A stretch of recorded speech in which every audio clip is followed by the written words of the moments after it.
রোজকার ডিউটি যেটাকে গ্যাস মোছা। আমি এই যে গ্যাসটা মুছে নিয়েছি, আজকে কিন্তু খুব তাড়াতাড়ি রান্না বসিয়ে দেবো। এর আগে আমি সবজিটাও কেটে নিয়েছি। এখানে সবজি কেটেছি দেখো, বাঁধাকপি, মূলো আর হচ্ছে টমেটো, আলু এগুলো কেটে নিয়েছি। আর আজকে কিভাবে আমি বাঁধাকপি রান্না করবো মাছের মাথা দিয়ে, সেটাই তোমাদেরকে দেখাবো। কত সহজ পদ্ধতিতে আমি রান্না করে নিই কম সময়ের মধ্যে, আর দারুণ টেস্ট হয় জানো তো বন্ধুরা।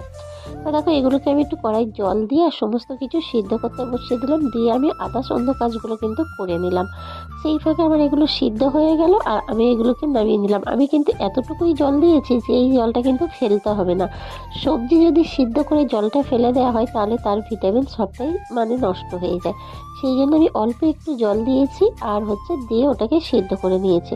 আর আমি কোনটার পর কোনটা দিচ্ছি সেটা কিন্তু তোমরা একটু খেয়াল করো যে আমি কিভাবে রান্নাটা করছি। তা দেখো, এবার মাছের মাথাটা কিন্তু আমি নুন হলুদ মাখাইনি, মাছের মাথাটার উপরে আমি কিন্তু কড়াইতে দিয়ে আমি তার উপরেই কিন্তু লবণ, হলুদ, লঙ্কার গুঁড়ো দিয়ে আমি কিন্তু নাড়াচাড়া করে এটাকে ভেজে নিচ্ছি।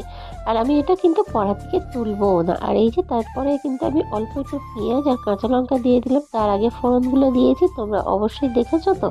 তারপরে এই যে যখন এগুলো ভাজা ভাজা হয়ে গেছে, একটু আদা রসুনের পেস্ট দিয়ে দিলাম, অল্প 1 চামচ মতো দিয়ে দিয়েছি।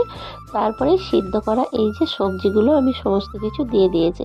এবার এগুলোকে আমি খুন্তি দিলেই কিন্তু ভেঙে যাচ্ছে, এই যে দেখতে পাচ্ছ। তারপরে আরেকটু লবণ দিয়ে দিলাম, যেহেতু সিদ্ধর সময় অল্প একটু লবণ দিয়েছিলাম। তারপর হলুদ গুঁড়ো, লঙ্কার গুঁড়ো, ধনে গুঁড়ো, জিরে গুঁড়ো, আমি এই যে সমস্ত কিছু দিয়ে এটাকে বেশ একটু ভালো করে কষিয়ে নেব, যতক্ষণ না মশলার গন্ধটা যাচ্ছে, জানো তো। আর এটা যেহেতু সিদ্ধ করা আছে, আমার জল কিন্তু অল্প একটু দিলেই হয়ে যাবে। এই যে সামান্য জল দিয়েছি জাস্ট হচ্ছে মশলাটা কষানোর জন্য। তারপরে এই যে আমার পুড়ে যাওয়া কড়াই ঢাকনাটা হচ্ছে বিখ্যাত কড়াই ঢাকনা পুড়ে গিয়েছিল, তো সেটাকে আমি চাপা দিয়ে দিলাম। তারপরে এই যে দেখো, আমার রেডি হয়ে গিয়েছে বাঁধাকপির চচ্চড়ি। কেমন হয়েছে রান্নাটা বন্ধুরা, তোমরা অবশ্যই কিন্তু কমেন্ট করে জানিও। ভালো লাগলে লাইক করো, শেয়ার করো। টাটা।